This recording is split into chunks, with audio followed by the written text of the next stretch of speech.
you don't exist. Take a perk and a talk of that shit. Money swallowed like sis. Did it perfect in the kid. Got a billion who take on my hate. Look at better put on the road I just spent. I know we got $1 million. The devil that shit ain't not cheaper than again.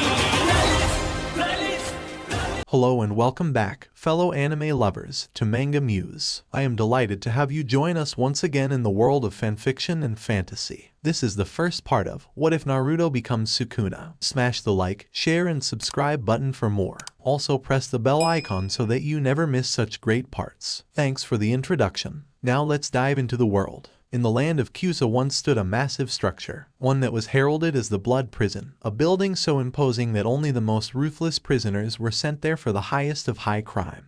The place was known for the blood seal they put on people, preventing them from using chakra. The prison itself was heavily monitored and controlled, and it was the center of CURSES' now infamous reputation. More so, the actions of the past were centered around this old facility. Fear was common when talking about the land and the prison, but for different reasons. The rumors flew that inside the prison was something so evil and heinous that all the other nations had made a pledge that if they ever discovered it in CURSES again, they would forego all fights and arguments to deal with it. Sadly, the item in question was lost over the ages and no one knew of the ancient item's location. Little did anyone know, it was inside of the prison and considered the worst fate a prisoner could face. That was until now. What was once a proud and intimidating tower is now nothing more than rubble. The ruins stained with the blood of all that was inside, and the remains of a shattered black box remained on the ground. It was the scene of a horror movie with nothing standing and nothing alive for miles around. People strewed across and even mutilated in such horrific ways you couldn't even fathom.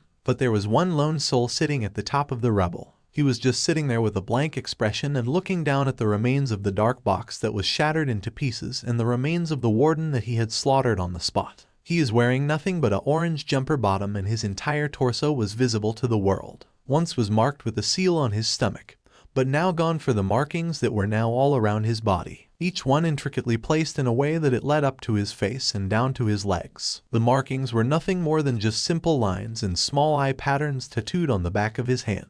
The person had dark blonde hair and his hair was short and spiky. He had blue eyes that were blank with feeling or emotion and just staring at the remains of the place. He didn't flinch at the sight of the blood, even though in earlier years he would have, and it would have scared him to see such carnage. But now, he couldn't give two shits about the people that were dead. Naruto Uzumaki, former genin of Konoha and the former container of the Kyuubi. Many would wonder how he ended up in this position and what happened to him. Well, this took place almost 6 months ago. Flashback. Naruto had just arrived at the prison in a state of shock. He couldn't believe it. He did everything that the village asked him. He completed his mission and performed his objective without fail. But yet, he was still punished for his actions. In the midst of the aftermath of Konoha gaining a new Hokage and the village dealing with some newfound enemies in their midst, Naruto had been captured and tried by the council. The civilians stated that he violated the laws and stated that his actions against Sasuke was unforgivable, and that he wouldn't be allowed to see the light of day. While they wanted to execute him, they stated that they were overruled in the end. So, the only option they had was to banish him. Naruto pointed out that they can't do that without the Hokage's approval. That is, when one presented a document with the Hokage's stamp and signature showing that they can do such without consequences. Naruto felt his whole world shattered in an instant, and the civilians taunted him for his failures and the mistakes he made and how his parents would have been ashamed of him for being nothing more than gutter trash. Naruto was so numb, they took the chance and applied a makeshift seal to his body, which not only cut off his connection to the fox but also prevented him from accessing his own chakra, rendering him powerless. This led to him being sent in a convoy out of the village at night and his mind just blank from what had happened. While being carted away, he could hear the villagers talking proudly of his banishment and how they were finally free of him.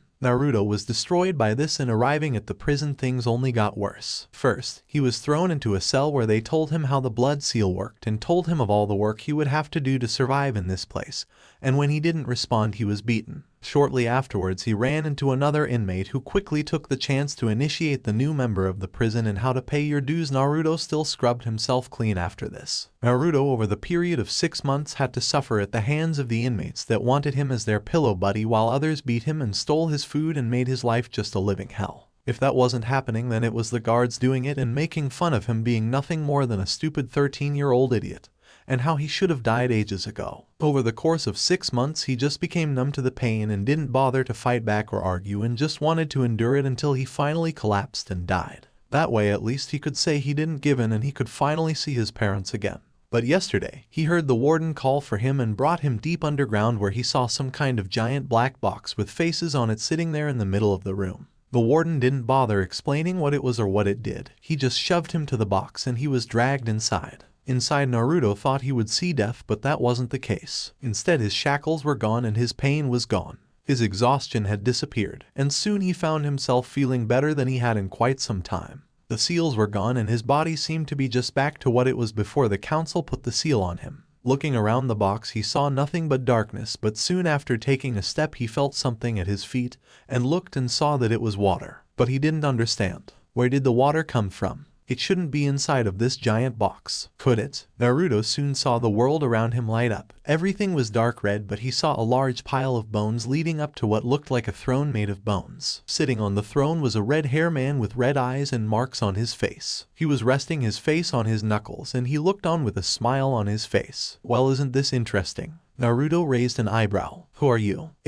Interesting question, but I would have to say you pose a more interesting question of what you are. The man appeared beside him and touched his stomach where the seal was. When did he? Ah, I see, so you have one of the sage's little pets inside of you. Naruto looked at him. What do you mean the sage? The man frowned. You don't know who I am, do you? Naruto shook his head and the man sighed. Well, it would seem I have faded with the sands of time like all living things. He shrugged his shoulders. Oh well, it is what it is. The man turned from Naruto and appeared back on his throne, sitting on it with his hand back under his head. Now then, the man smiled. I think we should talk. Okay. Naruto looked around. Where are we? Inside the box of eternal bliss, or as I would like to call it, the box of my eternal damnation. Huh? Never heard of it. The man raised an eyebrow. You, how uneducated are you? Naruto gained a tick mark. I didn't have advanced education and was given the base minimum for most of my studies. The only thing I know how to do is train and use chakra. The man snorted. That's funny because your control is shit. Naruto frowned. Tell me something I don't know. By the way, how the fuck am I not covered in those seals? The man just waved his hand with one eye closed with a bored expression. Oh that? Well, it was quite simple really. I just willed them away. Willed them? How does that work? Young one, he yawned. When you get to be my age and spend eternity trapped in a box made for controlling you, you learn a thing or two over the ages. He waved his hand around. Sadly, the only thing I never figured out was how to escape this stupid box as it is tethered to my dark chakra. Dark chakra, what's that? The man's eyes widened. Wait, you never heard of dark chakra? He appeared in front of him. Hold still. The man grabbed Naruto by his forehead and he felt a burning sensation racing through his head. The man in question held him in place for a few seconds before releasing him and having nothing betraying his thoughts. He just stood there, no emotion, no expression,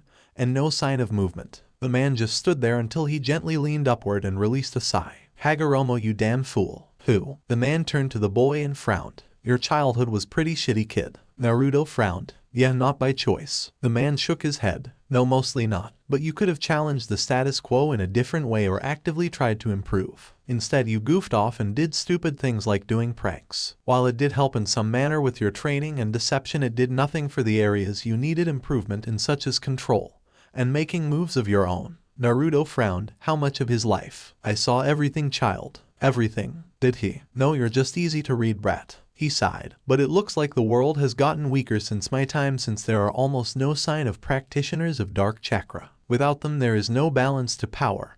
Hagoromo, you damn fool. You messed up everything for what? Your stupid little idea of helping everyone. The man just rubbed his face with his hand. Fucking idiot. Okay, can you tell me what you're talking about? The man turned to Naruto and smiled. Kid, what if I told you of a time where there was two forms of chakra? One that was called light chakra and the other is called dark chakra. What if I told you those that master both disciplines gained unimaginable power and can even extend their lives to the point of near immortality? Naruto frowned. I ask what the catch is. The man laughed. Good question, brat, and the right thing to ask. He smiled and held one of his fingers up, and soon chakra materialized on it and started to ebb and flow without shape but soon formed letters. The price of dark chakra is that you have to let go. Let go of what? He formed a skull. Everything. He smiled. One that masters light chakra believes that one is only done by the righteous path. But let me ask you something, what is the right path? Who ordains what the world should be? Naruto had a question mark above his head. Fate, I guess. Everyone seems to have some thought it does. The man shook his head. You're wrong. The truth is there is no right answer. He formed a skull and soon held his other hand out and he saw fire form in it and take shape of the same skull. The truth of the world is that there is no such thing as the righteous path or the evil path. Good and evil, yin and yang, monsters and saints, they are all concepts crafted by humanity to justify its reasons and actions. They are just reasonings that one makes for themselves to justify everything they do in their life. For example, one that burns down a village, for example, murders everyone in the village, all because their village leader says so. What do this make them? I don't know, a loyal soldier and someone helping to strive for the betterment of the world. Wrong. It is just someone justifying murdering another person. To kill people because you can and want to. No one can actually make someone else do something that they don't want to do no matter what is done to them. The reality is, there is only one person you answer to. Yourself. Exactly. Sukuna put the two skulls together and soon the energies converge and soon create a beautiful skull that floats in his hands. While the two skulls that he materialized with what Naruto guessed was light and dark chakra were just made in chakra form.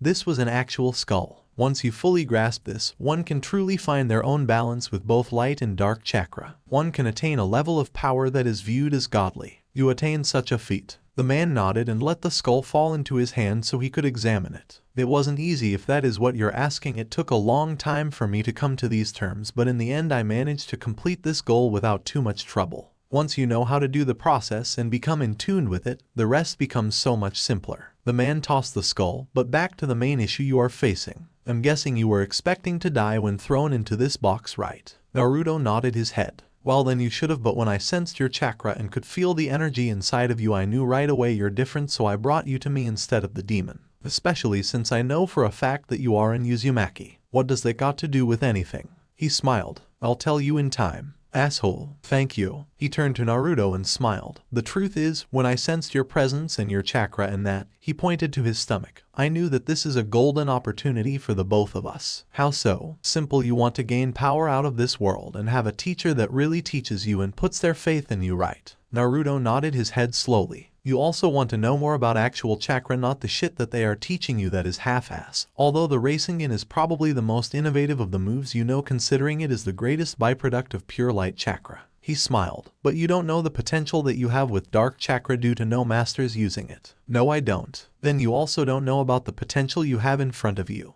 So you're offering to teach me? Yes. The man smiled, walking up to him and putting his hand on his shoulder. You're a tortured soul, someone that has lost faith in humanity and wants to finally start thinking about Naruto rather than Konoha. He then walked around him and hovered near his ear. I mean, that's been your whole life and look where it got you. Naruto clenched his fist. Yeah, but what do you want out of this? Obviously you don't want to stay in this box, but there is no way out like you said, and that it is feeding on your chakra. The man nodded his head. True, but at the end of the day, there is a way out thanks to that. Naruto saw his finger was pointed at his seal and he frowned. How is the Kyuubi going to help us? All he has done is scream at me and taunt me for being so fucking stupid and how my parents were fools. The man just sighed. Kid, what I'm wanting is to take the fox's place. How would you do that? He smiled before clapping both of Naruto's shoulders from behind. Simple. All I have to do is force myself into the seal while banishing the Kyuubi. You make it sound so simple. The Shinigami was needed too. Yeah, I know that process. He came from around Naruto while picking his ear with one of his fingers. The Shinigami is the only one that can release and seal the Biju blah, blah, blah. The man sighed. Everyone always says that, but it is not true. He pivoted on his foot, turning 180. There is another way. I can release the Biju and send it back into the other world,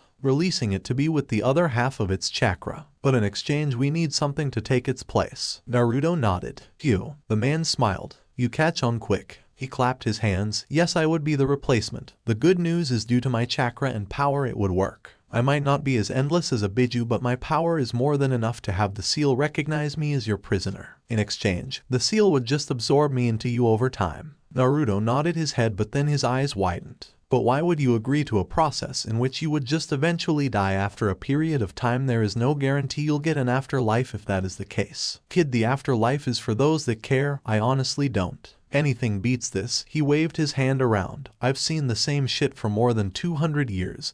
Don't you think that I would take this chance now that I have it, no matter the risk? Naruto thought about it. It did make sense. Why wouldn't he take the risk? If it was this or continuation for this world, he would do the same. Okay, so let's say I agree to this. How are we going to escape? The man smirked. Simple with you now as much host the box won't be powered by my chakra anymore and this will allow me to break us out. But probably run into a wall of resistance so I might have to get your body dirty. Naruto shook his head. Do whatever you want, this place means nothing to me. The guards are pricks, the warden is an asshole, and the prisoners are just going to get what is coming to them. Ah, I see, so killing them won't bother you. Naruto sighed. At this point, what is the fucking risk? Do what you want, but I better remain dominant in this relationship and you better not try and fuck with me as I will self-destruct the seal. The man laughed. I knew I would like you, kid. Okay, I can agree to that, but under 2 conditions. He held up one of his fingers. 1, I can take control of your body when the time is needed and I can use your body if you're in a situation you can't handle, but I won't harm any allies you make in the future. Deal? Naruto nodded. Well then, let's get started.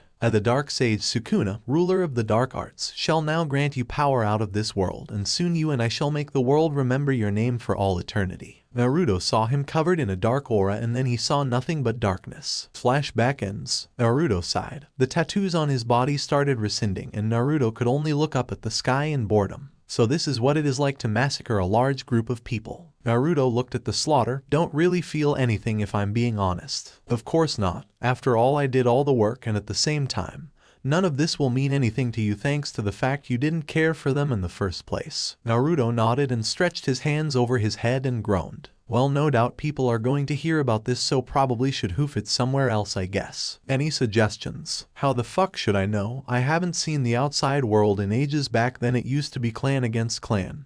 Nothing like this world. Even with brief glances at a map from your memory, I don't know. Okay, sorry I asked. Naruto sighed. Maybe I should go to Wave or something. Might be a nice change of scenery and it would give us the privacy we need to start training a bit. That is the country you helped end a tyrant, right? Should work as long as we don't run into any of your former colleagues, right? If we do, then you can deal with them. Don't get cocky, brat. Your body is still your body. I can't use it as well as my original, meaning we can still be beaten by superior and more experienced opponents. But if worse comes, I'll break out my more powerful moves, but those will definitely draw attention since they tend to leave their mark on the landscape. Naruto nodded and started on foot. He had a long road ahead of him. Who knows what he will run into while on his way to Wave. Konoha. Jiraiya was furious. No, that is putting it mildly. He was beyond that. He can't even think of the word that it would encompass. He was so mad he didn't even bother to peek on the hot springs when he heard rumors that the hottest women were going to be there.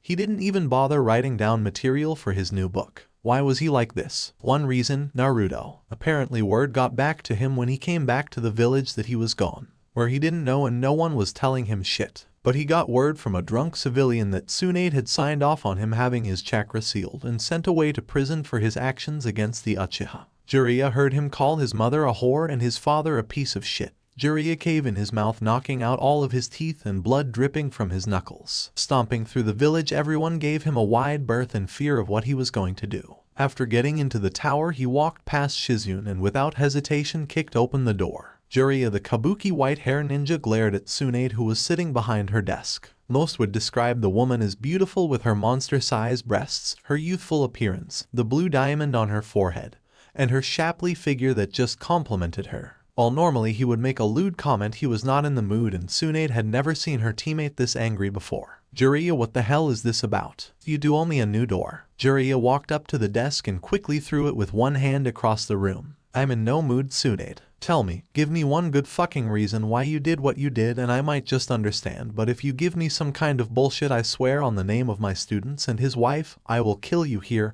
and now for treason. What are you talking about, Jiraiya? She looked on in shock and annoyance, but seeing his anger she knew that he was not in one of his happy moods. In fact, she never saw this side of him in the later years, but now she knew she was not messing with Jiraiya, the sage who does his dance. She was messing with one that is the strongest of the Sannin and the most dangerous for a reason. Why did you banish Naruto? Banish? What the fuck are you talking about? The brat should be on a mission right now with his team. I mean, yes, Sakura is still keeping an eye on Sasuke and Kakashi is just hanging around the village, but the council assigned him a long-term mission with some chunin. Are you stupid? He reached into his pocket and slammed a document in her face. How do you fucking explain this? The whole village knows about it. Tsunade looked at the document and her eyes widened. I didn't sign this. Bullshit, it has your signature and stamp on it. Jiraiya, I didn't do this. I wouldn't. I just got done telling Naruto a few months ago how proud I was for him bringing back that traitor. Yeah, well, the village seems to be in the mood recently, and I don't know about this bullshit mission you're talking about, but who was on that mission with him?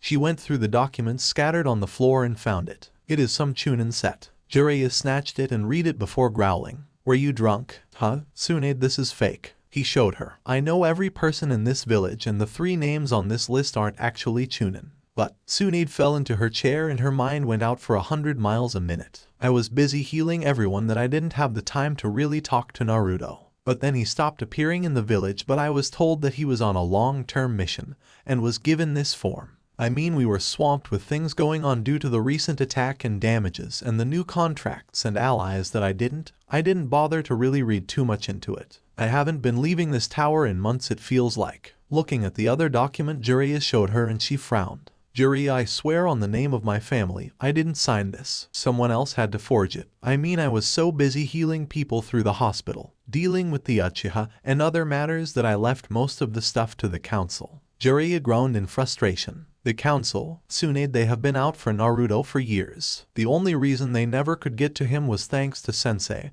and thanks to the elders. While they might not like the boy personally and have their own beliefs of him, they still see his value and try to protect him from the more radical groups. Even Danzo, Tsunade slumped in her chair. So, that explains why they were so eager to take over and help with some of the paperwork and even assign missions for Naruto. Jiraiya frowned but soon saw tears running down her face.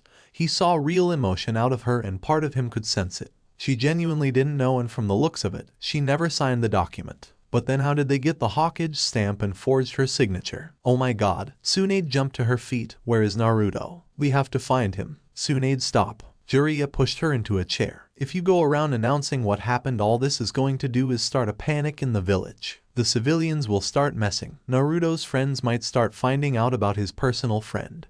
And you know how the elders will react. They might even use this a reason to have you removed, and we can't afford that. But we can't just sit here. Jiraiya nodded. Yes, which is why we need to think. We need to find out how they got your signature and stamp. Do you know where the stamp is? Tsunade frowned and rummaged through the desk and found it. Here. He frowned. Was it sealed? Tsunade sighed. No, I hadn't had the chance to do so after the mess that was started thanks to the Uchiha brat. I see, then while you were busy helping and healing, someone must have snuck in here and stole the stamp, and after they used it, returned it. Okay, but what about my signature? He sighed. Good forgery. If it was shown to Naruto, he probably didn't even know the forgery and probably took it at face value. Tsunade sighed. Sounds about right. Both Sanin fell to the floor and all Tsunade could do is cry. How is it I screw up with the people that are supposed to be important to me, Jiraiya?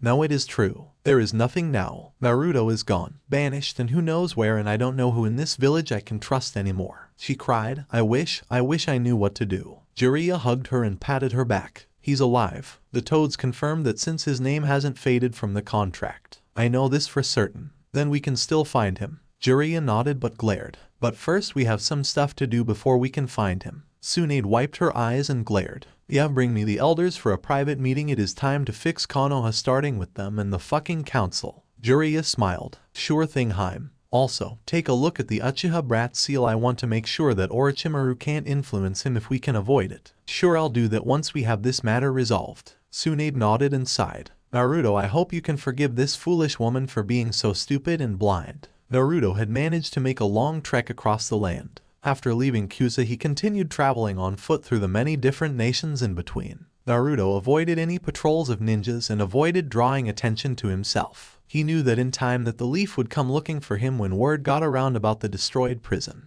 If that was the case, he was sure that Jiraiya would come looking for him and throw him into another cell to keep him from becoming a threat due to his hidden power. But in reality, he had no interest in dealing with people from his old home and viewed it more of an annoyance. He knew that even with his newfound power, there was no way that he could win against someone with more experience and talent than him, so he needed more time to train his newfound powers and learn some new skills. Sukuna on the trip had taught him a different form of chakra control to improve his overall performance and make his power less draining, or overwhelming is the better term. This training method required him to flow his chakra into different parts of his body. It focused on shaping it around his limbs and even creating images and symbols on the tip of his fingers and then focusing through one finger and becoming more complex. Naruto hadn't managed anything that Sukuna could do with his chakra, but he was getting better to the point that he can make more than 10 letters in a row without losing his momentum. From this, Naruto managed to improve overall his control to the point that he could consider his control enough to rank among Chunin, but he was not confident enough to say he can win against them yet.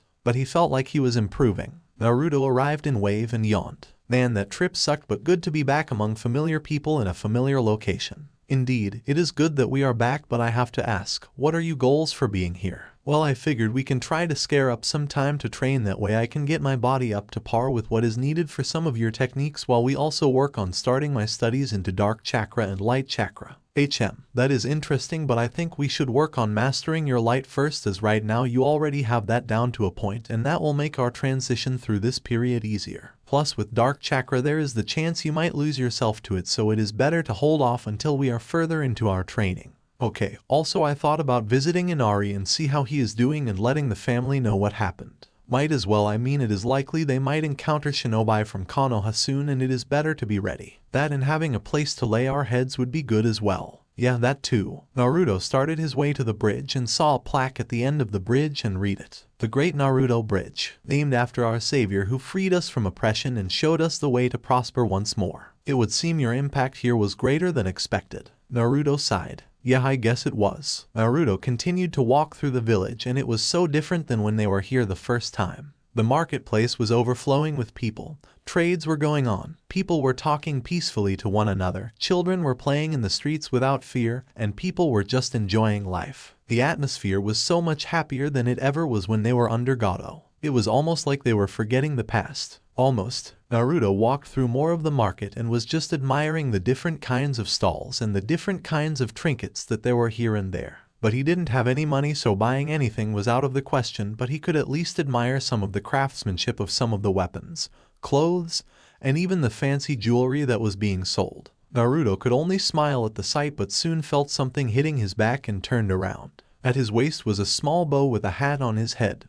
He had black hair and black eyes, and he was hugging his waist tightly. Big brother Naruto. Naruto smiled. Inari. Getting free, he turned around and hugged the child, and he was just as excited to see him as he thought. He was hugging his neck tightly, and Naruto could only hold him close, feeling the warmth coming from this hug. Next, he saw a woman with black hair and black eyes running around and then gasping. Naruto, is that you? Hey Tsunami, how are you? The woman smiled and quickly hugged the child close while holding his head to her chest, leaving a small kiss on her head. Nice to see you again, Naruto. How are you doing, and why are you shirtless? Naruto laughed. It is a bit of a story. I don't want to talk about it here though. Tsunami saw the hurt in his eyes and the feeling of anxiety welling up inside of the boy, and quickly nodded her head while turning on her heels. Come on, father should be home from managing some stuff at the port, so we can talk back at the house, and he should be excited to see you too. Naruto smiled and followed the two back to her house. Not much had changed by the looks of it, but it was still a very warm environment, to the point that even Sukuna said it was what home is meant to be. Welcoming and comforting, nothing more, nothing less. After settling in, Naruto was given one of Tsunami's husband's shirts to help cover himself. Naruto thanked her and settled in, and wondering how they were going to react. I mean, he was about to tell them the same village he fought valiantly, the same one they made a trade deal with, that same village betrayed him and sent him to prison on trumped up charges, and even marked him as a traitor, even though his teammate,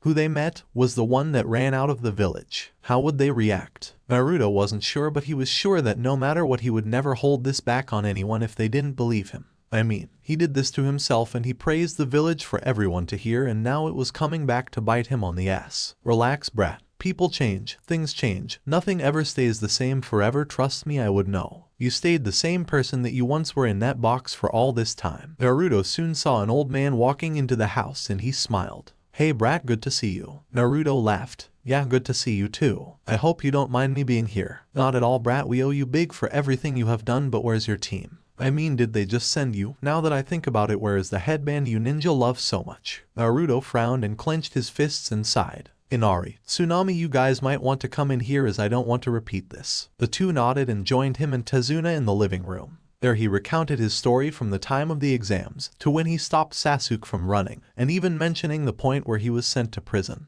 He didn't tell them about Sukuna in fear of how they would react, but he felt it was for best to leave it to the need-to-know people. Inari was crying. How could they? Naruto was his hero. He was his brother figure. He was like his father. He was brave and courageous. He was a man that was willing to fight against those that oppressed him without any fear of his own life. He thought Konoha was like that too and that they were heroes. But hearing about his treatment at the hands of the village, Inari wasn't sure he could see the village in the same way anymore. In his eyes, he realized that it wasn't the village that saved him and his family, it was Naruto. He was the one that saved them. He was the one that inspired them. And he was the one that stood with them through the battle and rallied the people. In his mind, Naruto was the real hero of Wave, and the Leaf just took advantage of him like Gojo did to them. He was furious. Tsunami was heartbroken. A boy only a few years older than her son.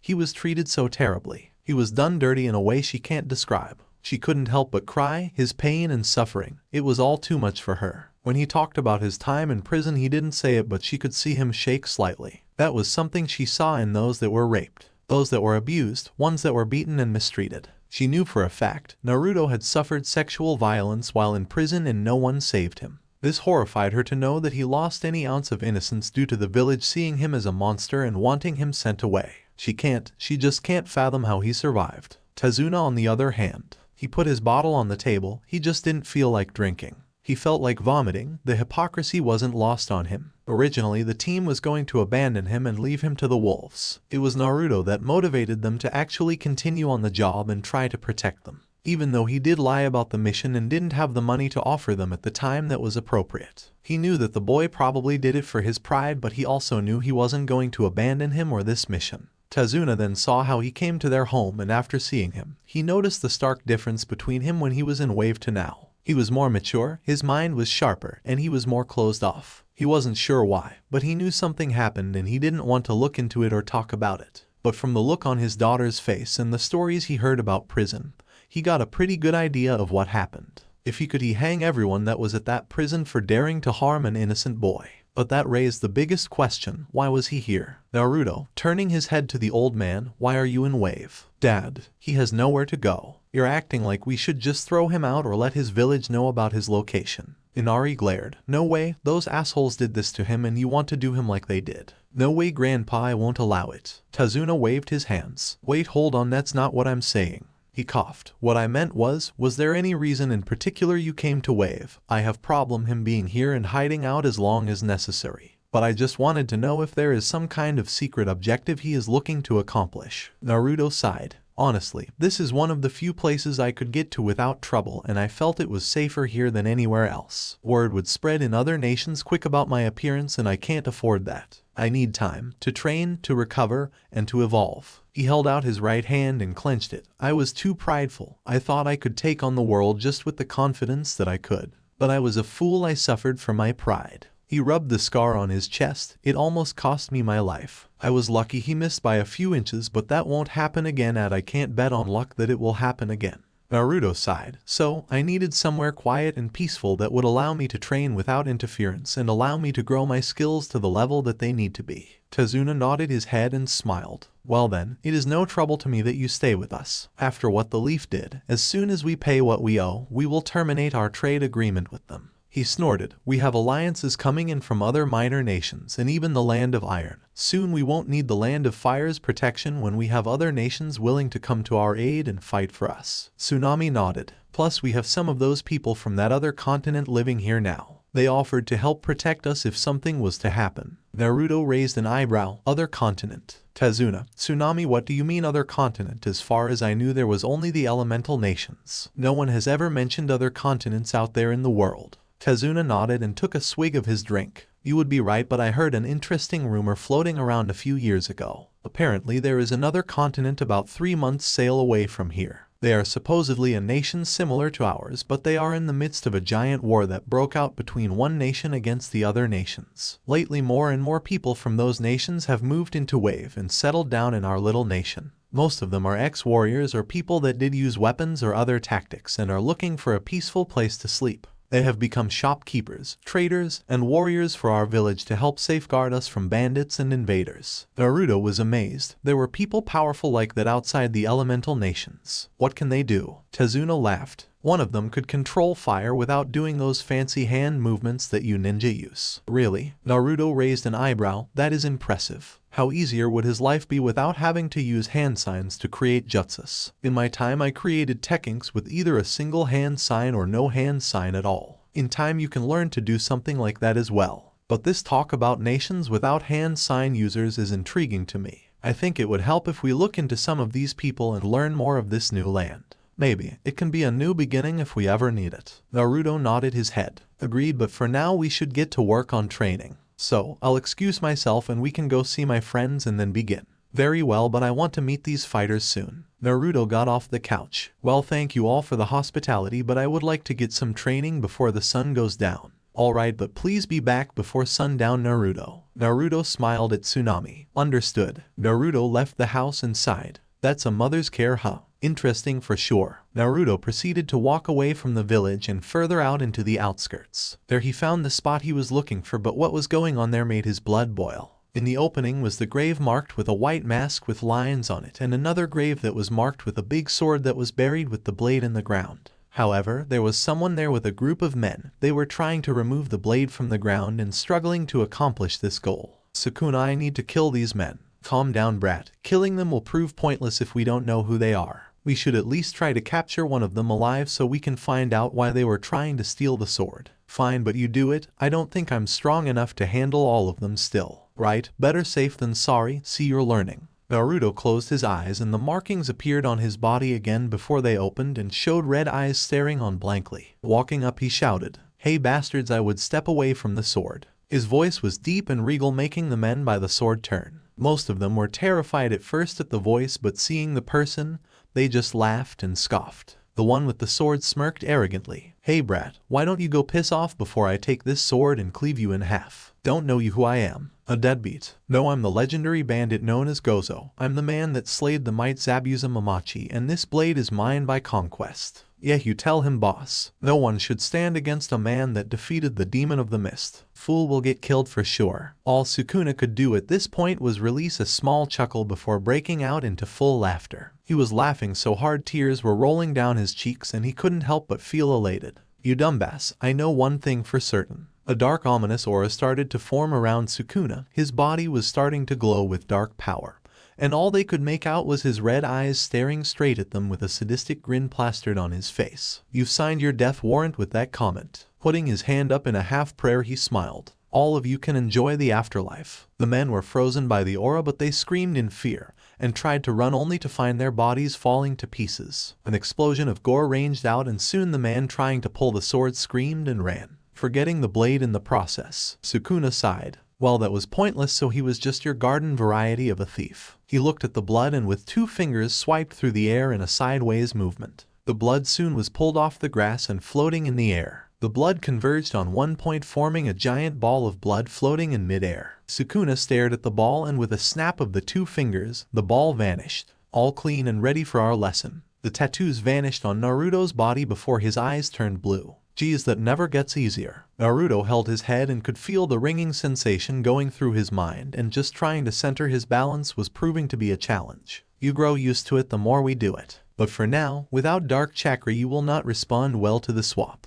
Okay, so now we begin training, and what about that guy that ran? Shouldn't we go and find him? Sukuna shrugged. It'd be pointless, he didn't know who we were, and honestly that fool was probably a coward to begin with and won't dare show his face to other bandits, and other nations are probably looking for him if he has been bragging about the sword for a long time. Personally, it would be more trouble and waste of energy to pursue him. Naruto shrugged. Now then, we have begun your training in light chakra while we were on the road, but now we need to work on drawing out more of it. So first things first, focus on your chakra control that we talked about before and start trying to bring out more each time. Naruto groaned. Got it. Naruto got to work on making more letters with his chakra and just went along with this training method in the hopes of soon mastering his control to finally start learning more attack and defense techniques. The bandit that was running had fled far into the wilderness and just sighed before slamming his fist into a tree. Damn brat, I the mighty Gojo forced to flee as if I was a minor bandit. How annoying. He rubbed his face, smudging up more of the dirt and grime on his face. What's worse, all my underlings are dead, meaning I will have to start over from. He heard a crunch and quickly hid behind a tree. Straight ahead was a man with black hair walking through the forest without a care in the world. He saw the man was dressed in some fancy black clothes with a cloak around his neck to try and hide his appearance. He couldn't be sure, but he swore the man's ears were pointy, but he thinks it is a trick of the angle he was looking at him from. Plus this guy is rich by the looks of it, meaning all I got to do is grab him and demand a ransom, and then I, the great Gojo, can rebuild my group and start on my conquest of becoming a famous warlord in the far future. I'll have nothing but sexy women all around me. He smiled and slowly walked up to the black hair man who was just walking aimlessly forward and just ignoring his surrounding. The bandit slowly crept on him, closer and closer he was getting. Gojo saw him stop, sigh, and turn to him. Gojo saw the emptiness of his eyes. His black eyes just bore into him and all he could do is shiver. You should run, all that awaits you is death. Gojo growled. You are the second fucker today that has told the mighty Gojo to run. I won't let another brat treat me like this. The man sighed. Fine, but I did warn you. Gojo lunged at the man, reaching for his collar and aiming his knife at his neck to hopefully restrain him. He coughed up blood. His body was feeling limp, and all he could do is feel a cold sensation washing over him. Looking down, all he could see is a dark thing punching a hole through his stomach. He tried reaching to the thing, but it just pushed further into his stomach and he coughed up more blood before going limp. The being disappeared in an instant and the man could only sigh. 16 years old and I already have a body count of at least 400, how sad. He smiled at the sky. God, please, grant me my release. Let someone come to kill me soon. The man walked away from the body and all that was left of the man's presence was a swarm of flies that flew onto his body and started to slowly drain it and eat it. Naruto had spent at least 3 months in Wave, nothing but training on his mind, spending time with Tazuna's family, and admiring the surrounding area. And the changes Wave had gone through. Wave had exploded economically, but meeting some of the warriors who came from foreign lands was interesting to him too. Naruto discovered that one of them was able to move water as easy as tilting his wrist and even managed to create ice with just a simple clenching of his fist. He quickly learned that this is what he called bending, a technique that was practiced in their continent. But most water users had either fled the lands or were in hiding in two major locations, the South and North Pole as they call them, stating that it is the only safe place for them, and at the same time, it was only the North Pole. When asked, he just said there is a reason and asked him not to expect elaboration, and Naruto shrugged. Everyone had their reasons. Spending a week with the waterbender, he learned that there were others that could manipulate the earth, fire, and even wind. He was interested in bending, and so was Sukuna, as it seemed like they were using a different form of chakra, but he was not sure what. His theory is that possibly that humanity had the ability to use these same powers ages ago, but each continent developed them differently. In the case of the elemental nations, it was developed in a way through chakra and using all internal energy to fight, while bending was more about spiritual alignment and mastering movement while going with the flow of combat.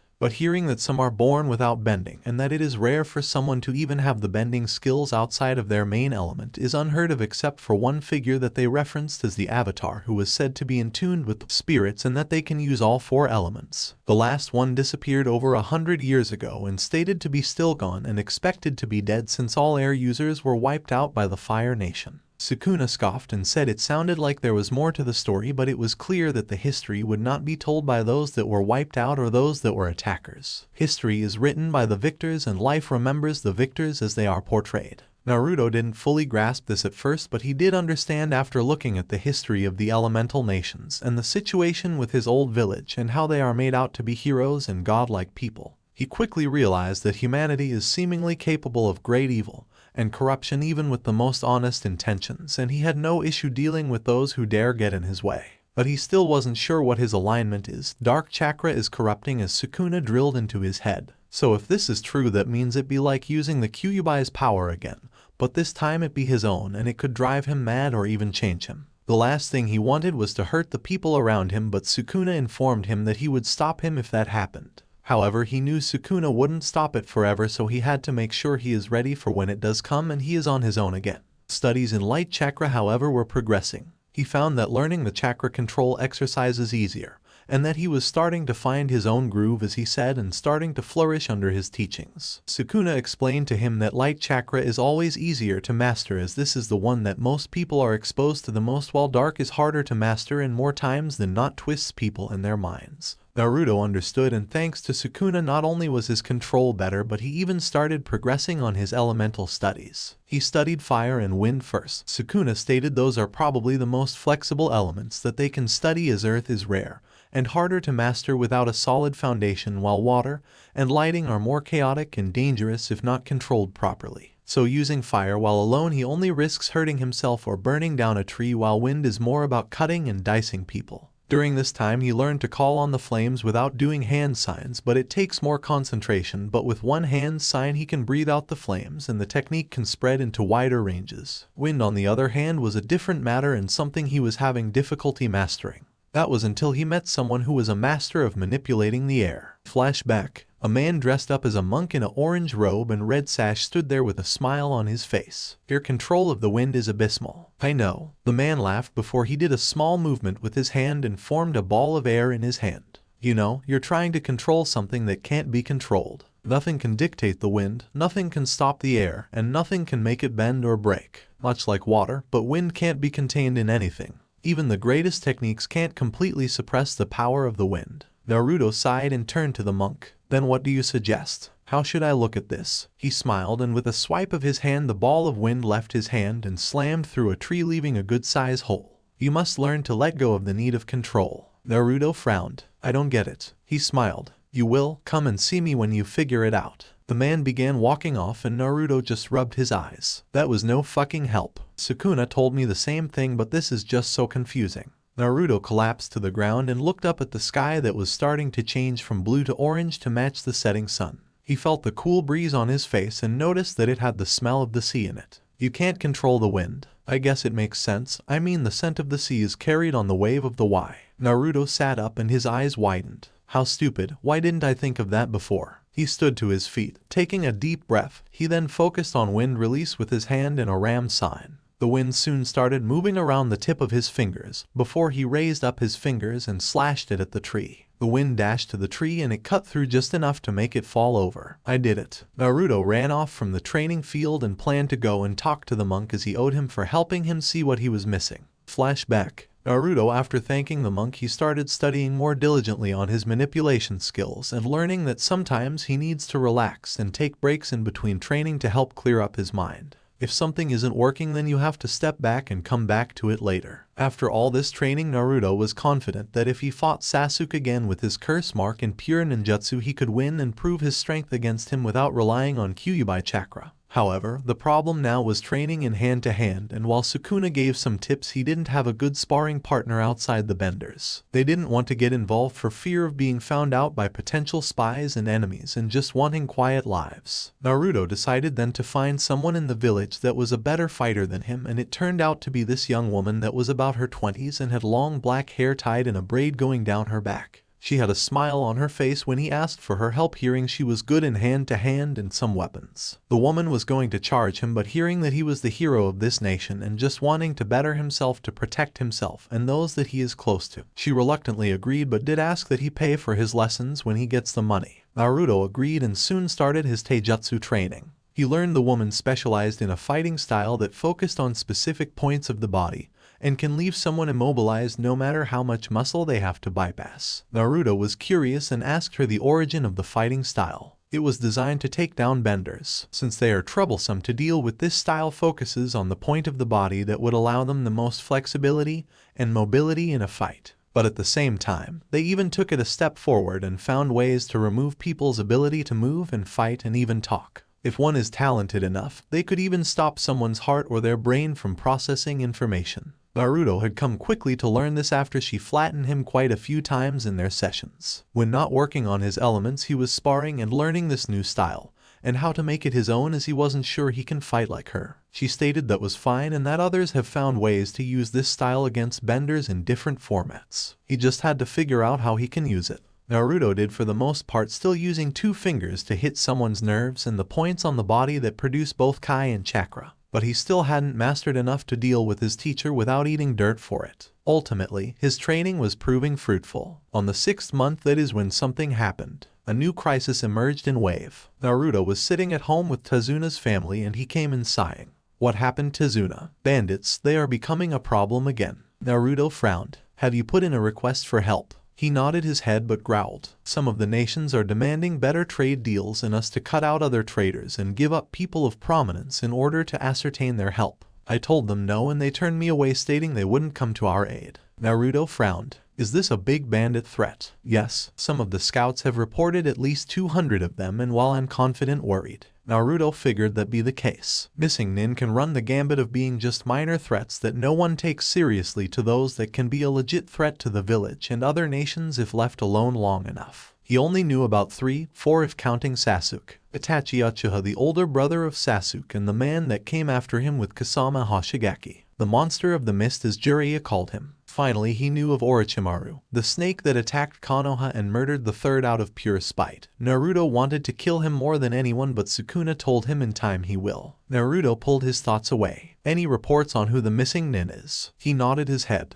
Yes, some guy from a minor village. They say he can use some kind of earth style of ninja arts and has killed 2 Chunin ninja from Kumo and 1 from Iwa. Naruto sighed. So the guy is at least as strong as a Chunin, if not a Jounin. Thoughts. If it comes down to it, we can handle someone like that. The bandits are the issue. That many gathered together under one banner. It makes me wonder what he is promising them and what their united goal is. True, who knows what they are aiming after. It doesn't matter in the end. They are coming for Wave, and if they take this country, it will just be a repeat of that Gojo figure all over again. Naruto sighed. Yeah, not doing that again. From here, Naruto stood up. Well, the best thing we can do is try to deal with the problem before it reaches the bridge. Do you know where they are? Tezuna frowned. Naruto, look, you're training hard and I don't doubt your strength, but Tezuna, I won't be fighting alone. Huh? Naruto smiled. Trust me. 2 hours later, Naruto made it past the bridge and was heading south. He was told that is where their encampment was. He knew that if he could take out a few without them getting close, that would be good, but he needed something to even the odds, and it hit him. Summons. Naruto had signed the Toad contract and he was still on the contract last he checked. So that meant he could deal with this matter with their help, but then a problem came up. They had Jiraiya as their summoner and he was loyal to the Leaf. He didn't want to go back. He never wanted to go back to the Leaf after everything, but he knew that he couldn't fight this battle alone. If he did summon them, he has to find a way to keep them from contacting the old man. Naruto sighed and quickly went through the hand signs and slammed it on the ground, and a small puff appeared. Out of it came an orange toad. He is wearing a blue haori on his back with the title of oil written. Naruto. Hey Gamakichi. He smiled at the toad, who quickly jumped onto his shoulder and smacked him on the head. You're alive. Pa said you were, but everyone in the clan is worried. We heard from Jiraiya you disappeared, but I'm glad we know where you are. Naruto frowned. Gamakichi, listen, there is a favor I need to ask. Sure, anything. I don't want you telling Jiraiya where I am. Gamakichi frowned and jumped off his shoulder. Naruto, we can't do that. He is the head of the contract, meaning that we have to have some loyalty to him over you. Naruto growled. Yeah, well, that asshole hasn't done shit for me. After everything that happened, he didn't once bother come looking for me. Gamakichi frowned and he disappeared in a blur of smoke. Gamakichi, damn it, now what? Looks like we are going to need a plan B. Yeah, well, plan B is us going in there with you in control and killing them all, but you told me. I know my dark chakra will have a corrosive effect if it is prolonged too long, and if the situation calls for it, it might even change you. Meaning we can't risk it. We don't know how powerful this guy is and how many of them there are, and if anyone new has joined since the last scouting.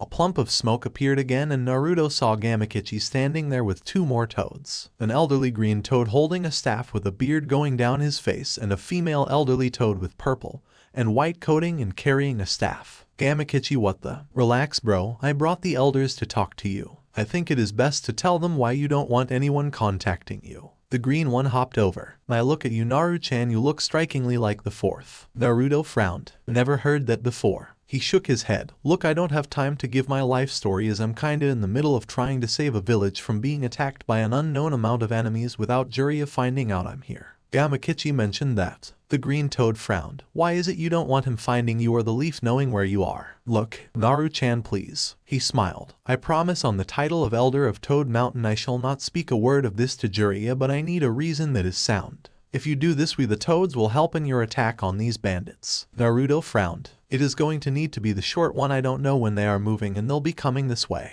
The toad nodded. Please tell us quickly. Naruto then recited everything. His time in the Leaf, his lack of training from Kakashi and Jiraiya, how he only learned one move from the latter after the summoning, his capturing of Sasuke, his banishment and imprisonment, and his ventures into the box and everything that happened in between. The toads were horrified. This young boy, no young man, he went through the worst horrors the world could possibly go through. He had seen the depravity of the world, and still, he was willing to fight for those in need, not caring about his own well-being and wishing others to have a fruitful life. That was astounding to them, and they couldn't help but admire this resolve. However, they were furious Jiraiya failed to really train the boy outside of the Rasengan and the summoning skill. Even then, he didn't bother helping him refine anything he needed to refine. They would be having words with him. But hearing what he went through and even the loss of the Kyuubi for something else, they knew there was more to the story, but he was tight-lipped about it. Something they understood given he had seen their loyalty was to Jiraiya and not to him. But hearing this, they realized he was just trying to live his life without someone over his shoulder. So, against tradition, the elders nodded. Naru-chan, rest assured we shall not tell Jiraiya of your location. We will forbid him from using us to track you, and we will make sure the Leaf Summons know of this disgraceful action performed by Konoha. Naruto bowed his head. Thank you. Now then, the elder smiled. Shall we discuss our strategy in attacking the nearby bandit camp? Naruto smiled, going over his thoughts and strategies. The toads agreed and reversed themselves to the mountain and summoned some of the larger but not titan-sized toads to his side. They each had weapons and skills of their own and quickly proceeded to follow Naruto's instructions and head out to the forest. Naruto sighed and smiled at Gamakichi. Thanks, what would I do without you, buddy? The orange toad smiled and hopped on his shoulder. Something stupid. Naruto laughed. Yeah, you're right about that. Naruto proceeded into the forest and could hear one of the toads approaching. There he saw it motioning to the nearby open space and raised an eyebrow. What do you mean there is no movement? He croaked. Wait, you mean there is no one there? It nodded his head and he frowned. Okay, stay nearby. I'm going to check this out. Gamakichi, head home. I don't want you getting hurt, okay? The orange toad looked offended but sighed. Okay, but summon me when you're safe. Naruto nodded and he vanished in a puff of smoke. Slowly, he approached the camp, careful not to disturb the shrubbery, and not to alert the sentries if they were hiding. But the closer he got, the more he noticed that something was really wrong. Walking over to one of the tents, he about barfed when he saw one of the bandits inside. His inside were ripped out, he was dead there with his eyes plucked out. What the fuck? Naruto, there is a large amount of residual of dark chakra here, be careful, I think that it is still in the camp.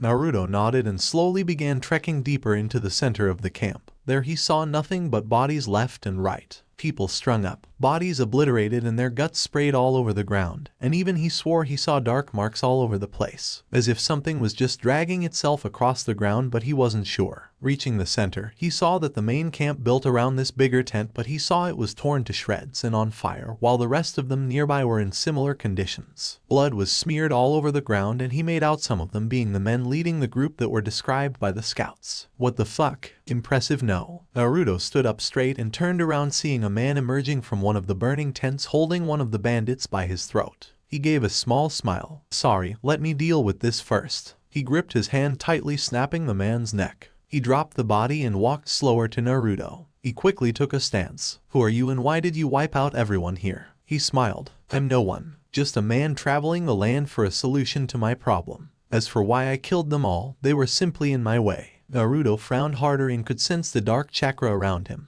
It's so immense. It is like a dark cloud just suffocating everything around him. What the fuck is he? You never told me your name. Don't have one. Parents disowned me when I couldn't do that special thing like the rest of them, but I was taken in by a pale-skinned man who lost interest in me when he couldn't control me. Naruto frowned. Orochimaru. Yep, that's him, but now that I look at you, maybe you can grant me my desire. That would be. He held his hands out. Kill me, end my suffering. Naruto frowned at what this mysterious man was saying, but he didn't have time to think about it. He needed to figure out what this man was doing here and why he slaughtered all these bandits. He saw a hand going straight for his face. Naruto jumped back and quickly put some distance between them. The man smiled. I see, you could sense my movement, but you can't stop it. He sighed. How sad. I guess you're not the one that can grant me the death I desire. Naruto frowned and made a quick hand sign to dismiss the toads to prevent them getting caught up in this and revealing anything to Jiraiya if he asks. They might not tell him where he is, but they sure as hell might tell him something if he starts using anything that is out of the ordinary. For example, using Sukuna. How would he explain this compared to the Kyuubi? Naruto frowned and saw the man smile and slowly walk to him. Naruto went through two hand signs, created a fireball out of his mouth, and aimed it at him. The fireball got within inches and then vanished. What the hell? He smiled. Nice trick, but not enough. He rushed at Naruto again and his hand stretched out to touch him. Naruto quickly ducked under the hand but found himself within grabbing range of his other hand. One replacement and the log took the full brunt of his touch, obliterating the log on touch and sending the splinters everywhere. Shit, what the hell was that? Naruto saw the man looking at the wooden log and then to him. Is that the replacement technique everyone is telling me about? Pretty basic, but it looks very useful in a fight. He sighed, wish I could have done something similar. His eyes widened. Wait, he was just using chakra there. He could learn the technique. What is he talking about? The man smiled while Naruto pulled out his kunai and swiftly threw it at the man. He batted it away, but Naruto saw the knife vibrate and break upon impact. What the hell is he doing? I don't get it. Whatever that technique is, it is powerful. Naruto frowned. Sukuna, are you seeing this? I am, and it looks like you're in a no-win situation. What do you mean? Naruto quickly ducked under his next strike and quickly blitzed past him as he was already on top of him. But he soon felt the pressure growing behind him and saw that he was staying with him through the mad dash. He is using dark chakra. I thought you said that dark chakra works in the same dimensions as light chakra. Yes, but didn't you hear what he said? He can't use skills in light chakra. That can only mean one thing.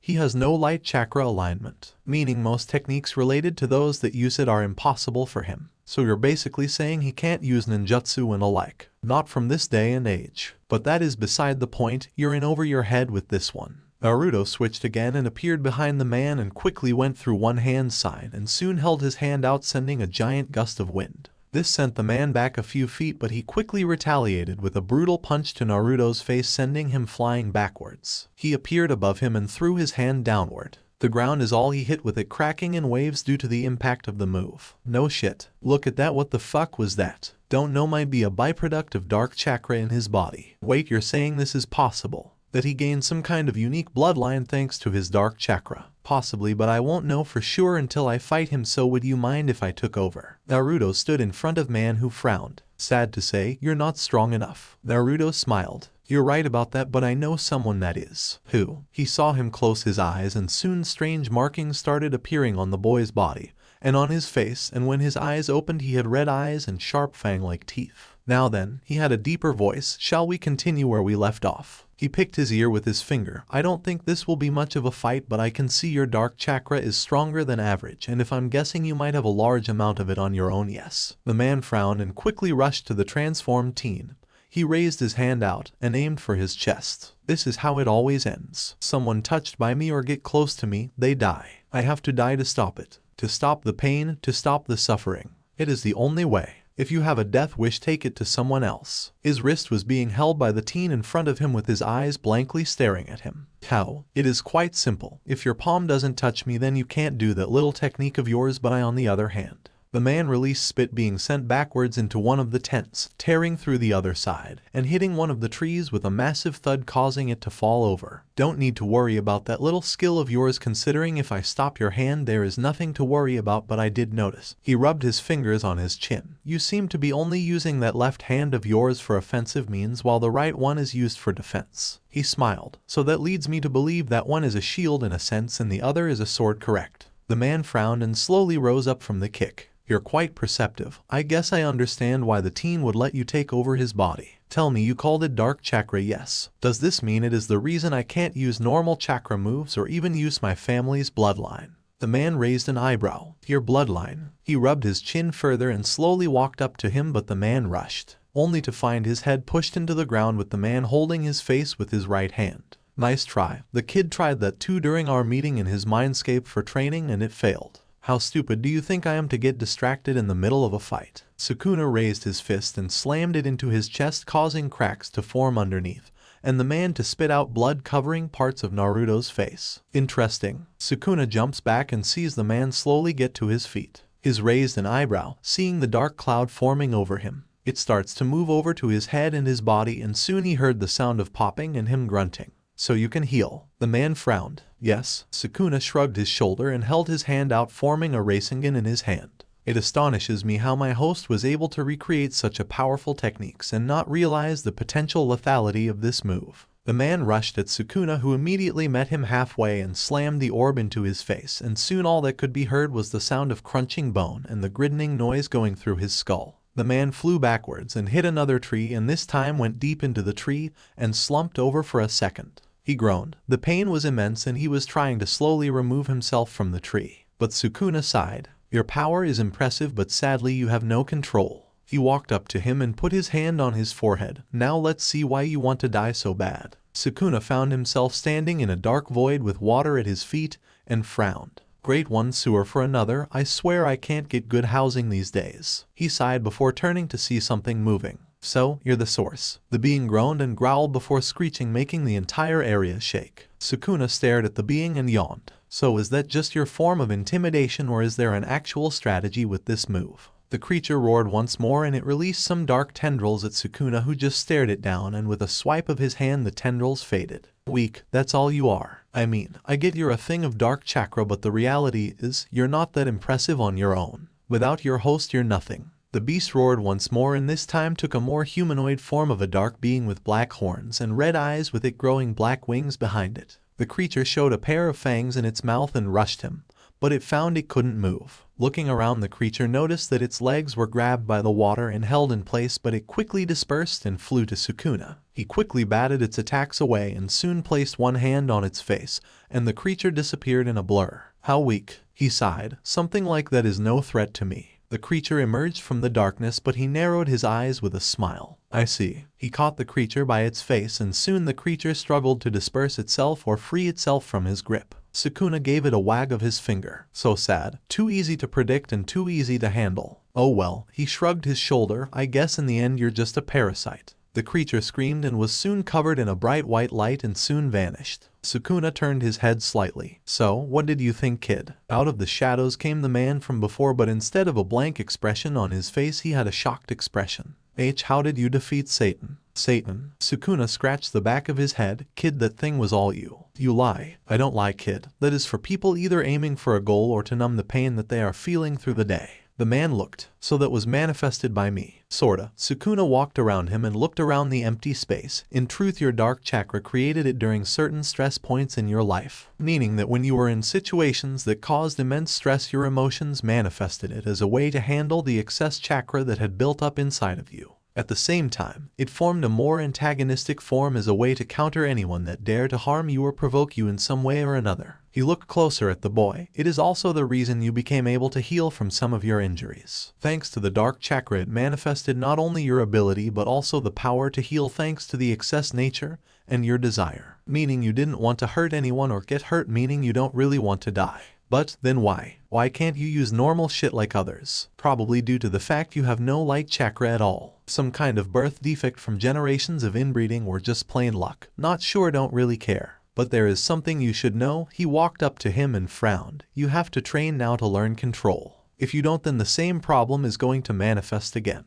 But how do I? Simple. Naruto, my host, he is in the process of his own journey to learn dark chakra and light chakra from me. He is advancing on the ladder to the former, but he is still in the works. Stick with him and I promise he will help you learn more control over your power, and who knows, you might find something worth living for. The man looked down and frowned. All I ever wanted was something or someone to accept me and want me. Then give Naruto a chance. I'm sure he would be happy for you to tag along with him on this journey. He deadpanned. Even though I don't know where this journey is going to lead or end. The man's sweat dropped and frowned. Is it really okay? Sukuna groaned. Cry me a fucking river. Yes, it is fine. Just talk to him. He'll help you with control and then you can learn to harness your darkness better over time. You just have to be patient, otherwise the same shit is going to happen. He stared at him. Plus, who knows, you might find what you are looking for. The man looked down at the water and stared at his reflection. People didn't want to be around him between his pointy ears and his sour deposition. Worse, his powers were too dangerous and it could lead to him killing someone when he didn't mean to. At this point, he wasn't sure, but he knew one thing.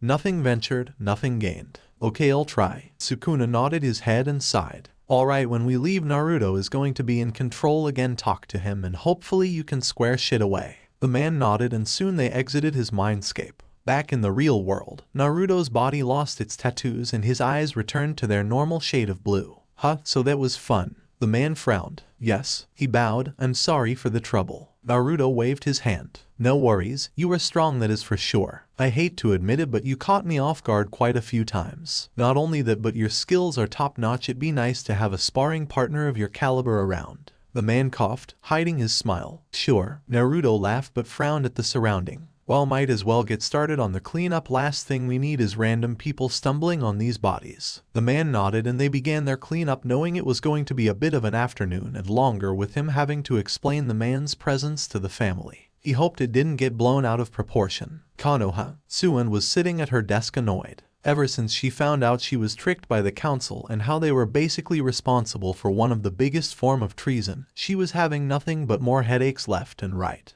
First was the elders. Their meeting was nothing more than a glorified mess. Flashback. Homura, Koharu, and Danzo gathered in the Hokage's office, frowning at the current leader and Jiraiya glaring at the three. "Why have you summoned us, Tsunade?" The woman growled at Danzo. "That is Hokage-sama, respect the title or get out." Danzo nodded his head. "Apologizes, I was just dealing with some matters related to security, and have been up to my neck in issues with spies from Orochimaru." "Yes," Homura sighed while taking his glasses off and pinching his brow. "It seems that every day we find more and more spies in the village and learn more about some of his attempts to perform sabotage in the village." He growled. "Not to mention the level of treason in the village is staggering." Koharu nodded her head. She too was furious, too angry to speak. "Well then, what about the rest of your pets?" The elders frowned with Homura putting his glasses back on. "What are you talking about, Tsunade? Did you know what they did to Naruto?" The three frowned. While initially the three were against Hiruzen's idea of raising Naruto in the village and keeping him free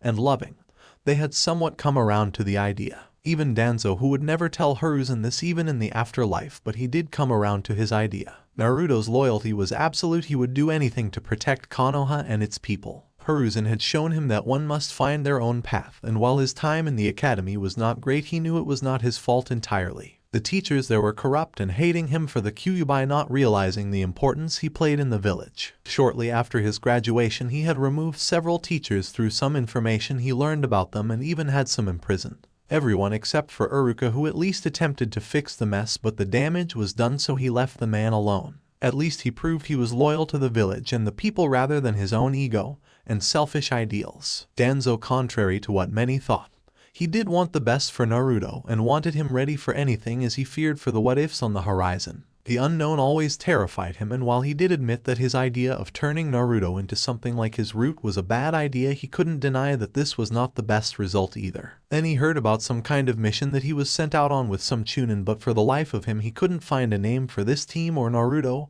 and feared this was about that mess and something happened to him. If so, then they not only lost the Kyuubi, but they lost the son of the fourth and his wife, who he knew had secrets only Naruto could access, and without him they are lost forever. Worse even, without Naruto or an Uzumaki child to hold the 9 tails, there wasn't a way to seal it, and the village would be doomed in an instant. It was days like this he regretted the actions he took with the Uchiha clan. While he did want to remove Shisui for his eyes, it was not for the reason people thought it was. But that is a story for another time. Tsunade pulled out a sheet and showed the elders, and they frowned. Everyone was looking into this mysterious group that was supposed to have taken Naruto on a mission, but no one could make a name or face of that group. Something they were suspicious of. "What does this have to do with us, Hokage-sama?" Tsunade growled. "Did you know that the civilian council went out of their way to frame me as the person that banished Naruto from the village and sent him off?" Homura's eyes widened, Koharu gasped, and Danzo, he gripped his cane. "Hokage-sama, we would never." "Then tell me, why would this happen under your watch?" Danzo growled. "If you haven't noticed what I said earlier, we have all been swamped since the invasion, and the Uchiha's attempt to flee. At this point, we can't be everywhere at once, and as you know, most of our shinobi have their own agendas and actions, same as the council." Koharu nodded. "Yes, you signed off on this information." "I didn't. Someone used my stamp and forged my signature." Homura looked at the document and frowned. "She is right." Danzo turned to his colleague. "What do you mean?" "The document is fake for sure, as I know the handwriting.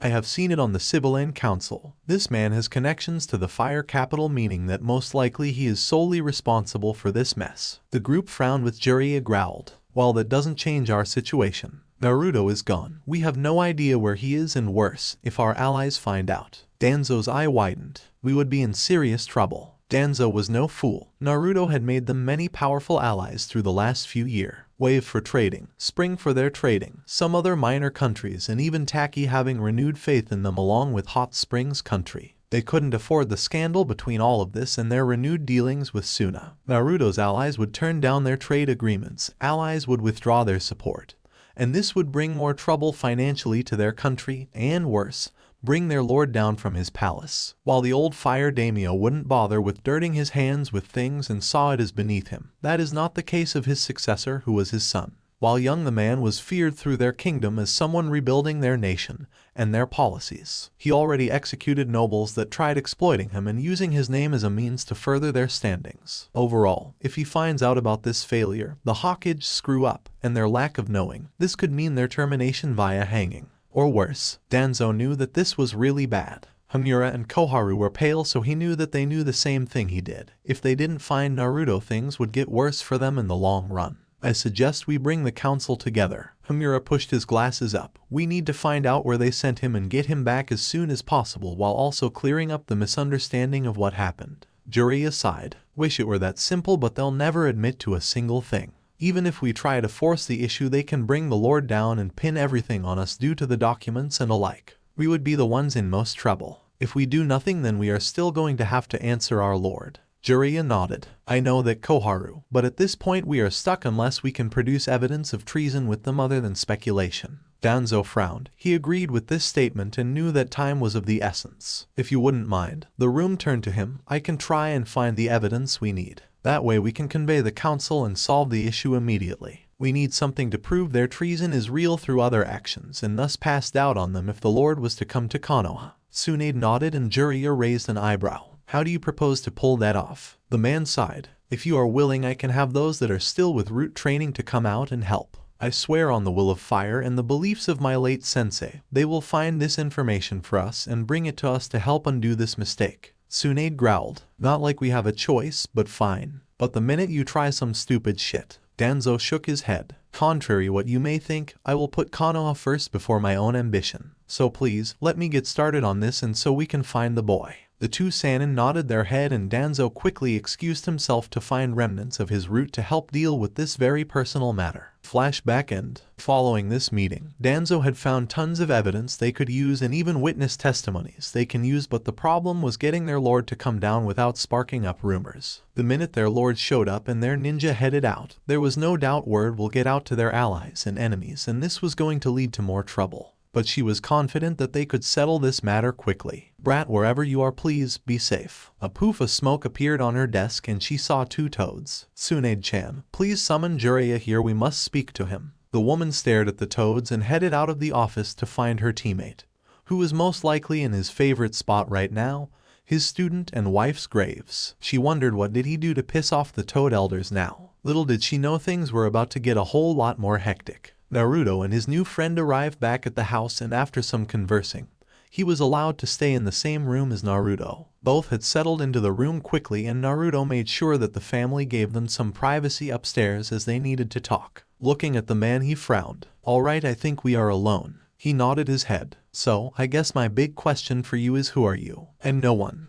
That's not an answer. It is. My birth parents decided that I was unworthy of my name and lineage, thus they took it away from me. Naruto raised an eyebrow. Clan? He nodded his head before pointing at his ears. As you can see, I was born differently than some of my peers. I was born with pointy ears, which is highly unusual. Yeah, but not the weirdest thing you can have. He smiled. True, but that was not the problem. You see, doctors confirmed I had chakra, but for some reason I couldn't use it in the traditional sense. Meaning, I couldn't use the family bloodline skill or even create the basic techniques that my clan took pride in. After a few years of failing at this, they finally had enough. They took away my name and my place in the family, took me to a small village outside of the country and dumped me off there as a dirty orphan, one that was never to be seen again. Naruto frowned. Sukuna inside of his head just scoffed. Don't think too much of it. This is common among people. When someone doesn't live up to an expectation, it is not their fault but the person who can't meet that expectation's fault. Honestly, it is one of the reasons that people are so flawed.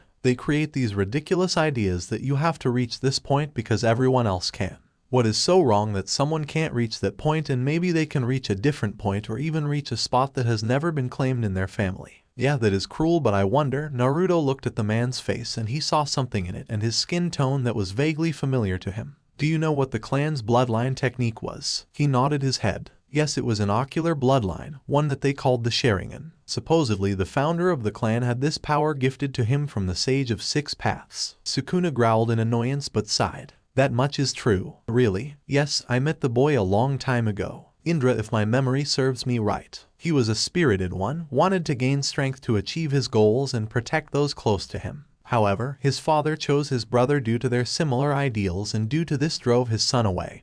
And while the rumors are that he murdered people in the clan and even killed the sage, that was just a cover story. What really happened? Sukuna remained silent. Turning back, Naruto smiled at the man. Well, if you must know, I know that clan really well since the last male heir lives in our village. He frowned, and he is part of the reason that I'm out here now. The man's eyes widened. Really? He nodded his head. Yes, so pretty much getting thrown out was horrible. Yes, he smiled. Actually getting thrown into that village was the best thing for me. I enjoyed it. Quiet life, no trouble, no expectations, and just me doing me. I was happy there. He looked up. I found interest in things, was researching stuff, and even managed to find kids my own age that wanted to hang out with me. Naruto smiled. It sounds like a good place to live. It was. He frowned until it happened. What? He dropped his head. One day when I was about 10, our village was attacked out of the blue. We don't know why they came, but they did for some reason, and it was terrible. Us children were hiding, waiting for the attackers to leave while the adults guided us all to safety. Sadly, the attack was non-stop and they just seemed to take a sick pleasure in things. He gripped his shoulders. There were women dragged into the street, raped and beaten by the men and women. Men strung up like meat and whipped and skinned alive. And when they were done with the women, they disemboweled them. Naruto frowned. Sukuna rolled his eyes. Then it happened. In a split moment I blacked out. But then when I woke up, everything was gone.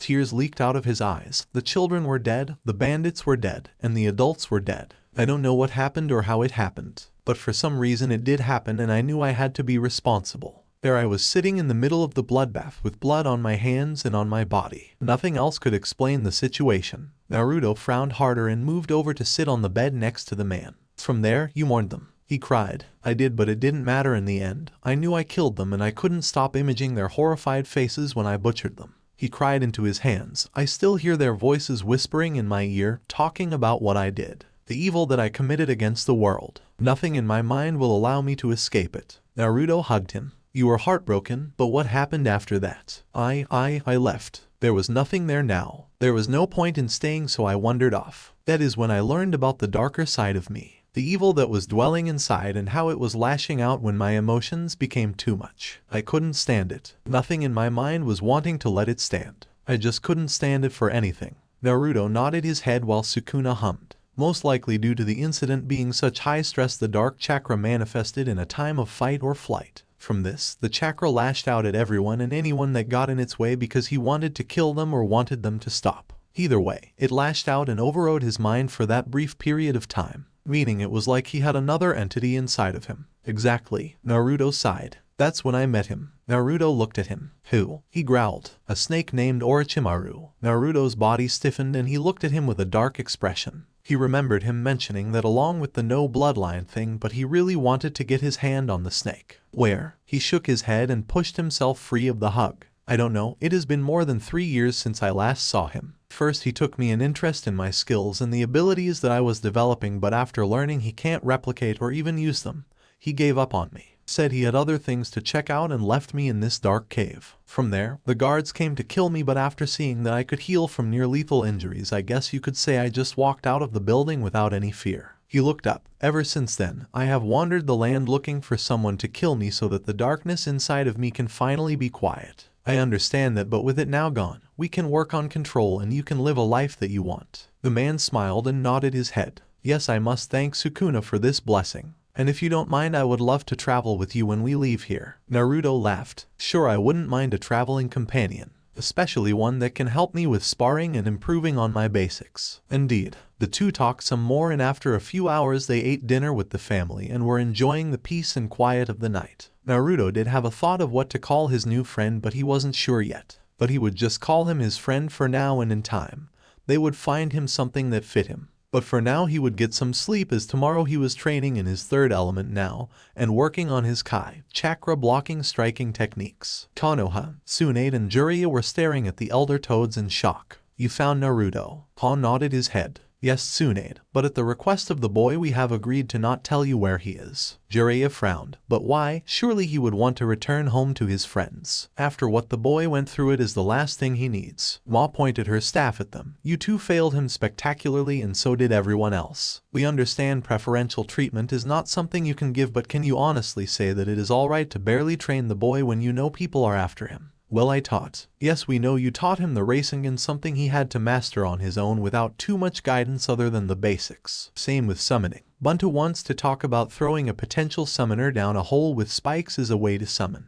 You did what? Tsunade grabbed him by the front of his shirt and he paled, seeing her fist raised back. Enough. Ha glared at them both. You are also at fault, as the boy believes you banished him after completing his job. I didn't look it as complicated, but we are trying to prove that it was the rest of the council that did this to him and not us. I stamped, but I never signed, I swear to you. It doesn't matter at this point. Naruto-chan is heartbroken and struggling to find his own path in life. We the Toads have agreed that due to his treatment, lack of care, and lack of training, it is best to leave the body alone. We will not allow reverse summoning of the child, and we won't allow other summons to violate his privacy. Ma nodded. Yes, the boy has enough trouble, and I think it will do him some good to find some peace and quiet, and to finally be able to do things with his own devices, as the rest of you have failed to support him. The two nodded their head and Jiraiya clenched his fist. I was afraid. He had his head down. I screwed up. I admit that much. I took the kid's hard-earned money and spent it on booze and whores. He was furious when he found out and I never paid him back for it. I was going to do that with interest, but it never came up due to being attacked at the time. He left out a bitter laugh. Minato was a prodigy and genius when left to his own devices. I thought that I could do the same approach with him, but I was a fool. Naruto needed more direct guidance compared to Minato. He was already more sporadic and unclear of what direction to travel in half the time.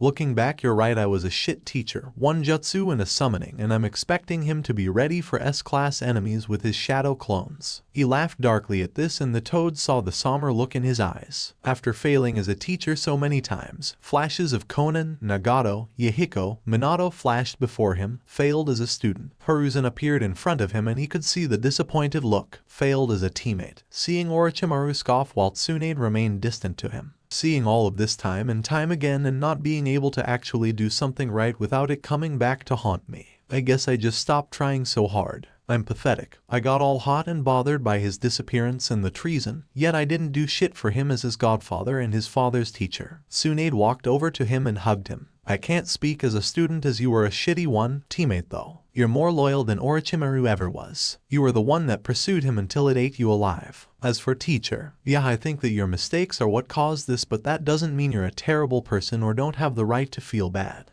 You feel guilt, you feel responsibility to him. If you really didn't give a shit about him, then you wouldn't feel this way. She frowned. I was supposed to look after him as he inherited the dream of two people I love. I failed due to how busy I was and trusting the wrong people. She cried. I didn't do everything I could and look what happened. Both of the adults hugged each other and the elders stared at them. It was a clear message that they did love Naruto, wanted the best for him, and wanted to get him back. But due to the mental damage he suffered and the physical abuse, which they haven't revealed yet, they are not sure he would feel the same way. One can only be betrayed so much until they finally snap. After a bit of time passed, the two separated and sat down talking to the Toads again. The Toads explaining their reason for protecting Naruto while not revealing where he was or where he was before this or what happened to the Nine Tails or anything else. As far as the two will know, Naruto is alive, free, and not coming back. After a period of admonishing and bashing Jiraiya's head with a staff from both ends, they left. Jiraiya sighed and nursed his bruises. Well, he rubbed his head. I definitely deserved that. But that still leaves us in a precarious situation. Tsunade sighed and massaged her forehead. Yes, thanks to the elders we have the proof necessary to convict the council members responsible, but the problem is the testimony. Jiraiya frowned. You think he would lie to save his own ass and save his benefactors? I don't know. She leaned back in her chair. Honestly, he has been quiet ever since the mission. While the others have yet to forgive him for what he did, I do know that he is not talking to anyone. Apparently, the ANBU are saying he just stays in his house with nothing to say and nothing going on other than an occasional walk around his family's home, eating his food, and sleeping. He is getting used to his new conditions. Jiraiya nodded. He should have been executed. Running off like that. Yes, but sadly we have to accept the Uchiha clan is needed in some capacity. At this point, we can only pray that he does something to redeem himself for the mess he got Naruto into. The two soon conversed some more, but then a bird flew into her window. Opening the note on the bird, she sighed. Just our luck. What? She handed the note to him and he frowned. This is not good. Our lord shall be coming to Konoha in 2 days. Please prepare for his arrival as matters must be discussed related to current situations related to a certain snake that has been causing trouble. Also, a trial must be held for one Sasuke Uchiha for his crime of treason and fleeing his village while gravely injuring a fellow shinobi in the line of duty. Any attempts to delay will be marked as treason. We shall see you in 2 days. This is bad.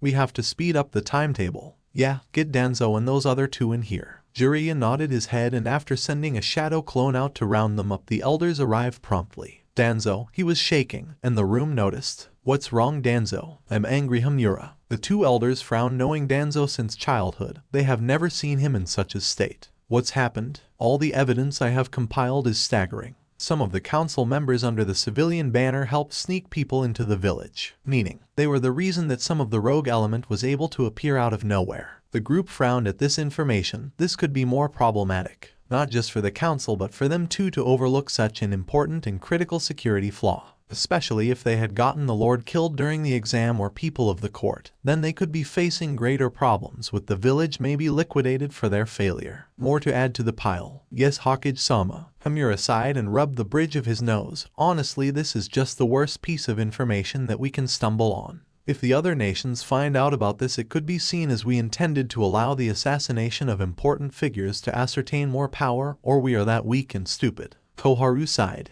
Unfortunately, the civilians have always been lying low and under the shadow, and we never saw them as a true threat. That was a mistake on our behalf. We should have monitored the situation more. Danzo shook his head. What's done is done. We have to mitigate the situation we are in front of. Between the trial coming up, the mess with the council, and now finding Naruto Uzumaki, we don't have the luxury of worrying about things one at a time. We need to manage the situation with the Uchiha, then the council, and how we are going to find Uzumaki and try to salvage our soon-to-be-destroyed ties. Tsunade groaned. You're right, but luckily for us we have word that Naruto is alive and still moving about, and that he is no longer in the place that he was originally. The elder's eyes widened. Where is he? That unfortunately is something the toads aren't telling us. Jiraiya looked out the window. Due to what happened, our failure to protect him, and apparently what he went through in the village, and having to come to realization of everything that happened, the toads have deemed it more important to protect him over helping the village. Jiraiya sighed. Not that I can blame them. The contractor is always the first thing that the animal summons protect before some idea of a human village. To them, it is more important to help someone than the group considered the abusers. Danzo nodded. That is to be expected.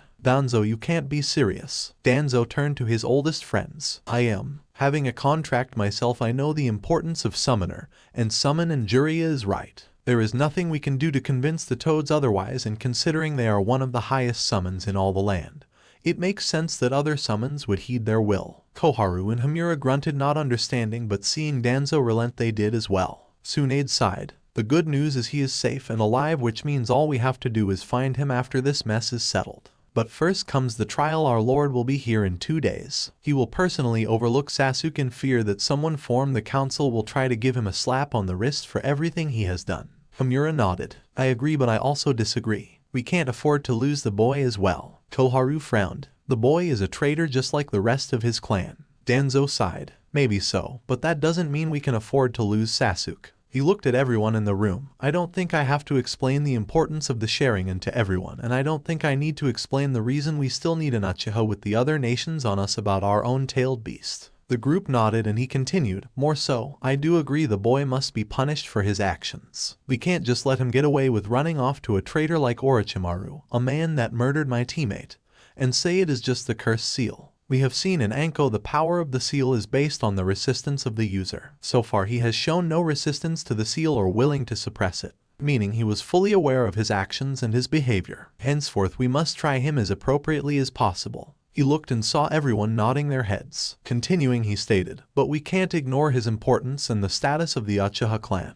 It is nearly wiped out. Itachi is the last survivor outside of Sasuke, and I doubt the boy will return if we allow his execution. Plus, he might have some semblance linked to Naruto, his teammate, and someone who fought hard to bring him back to the village, as he stated he was his friend. Danzo sighed. At this point the only thing we can do is see if we can at least get the court to agree to something other than execution. Other than that, we don't have much of leg to stand on when it comes to him. Tsunade rubbed her forehead for the headache, but then her eyes widened. What if we get him to testify against the council? Everyone looked at her. If Sasuke can help clarify the truth related to what happened on the missions and the truth behind the incident, we can maybe use this as leverage to help improve his chances of avoiding the worst possible punishment. Hamura rubbed his chin. It is possible, but it is not likely given the serious nature of the situation. Tsunade nodded. Yes, but we can't ignore the fact he was marked by the snake against his will. And while he did run off, we can say that the lust for power was tempting, as Orochimaru always had that skill about him. Jiraiya nodded. Orochimaru always had a talent of twisting people to him to serve him in his hour of need. He looked at the group. Plus, if Sasuke remains in the village, we can also use this as a chance to bring him out of his hole and kill him. The group frowned while the latter wasn't as important. They did admit this is a possibility to help get him out of a serious jam. Alright, we have a game plan. Turning to Danzo, I trust you to bring all the evidence, Danzo. He nodded his head. Yes, it shall be there, and we shall hopefully have Sasuke to testify as well. Hopefully, day of the trial. The room was gathered. The Lord was sitting in his chair in front of the accused. Sasuke was chained to the floor with chakra-suppressing cuffs, and his attendants were standing around him ready to strike him down if they need to. Next to him was his advisors, who were masters in chakra manipulation and also aware of deception and lies to help protect their lord from deceit. Sasuke Uchiha, the Lord, glaring down at the boy who didn't even look up at him. You are charged with treason, desertion of the Hidden Leaf,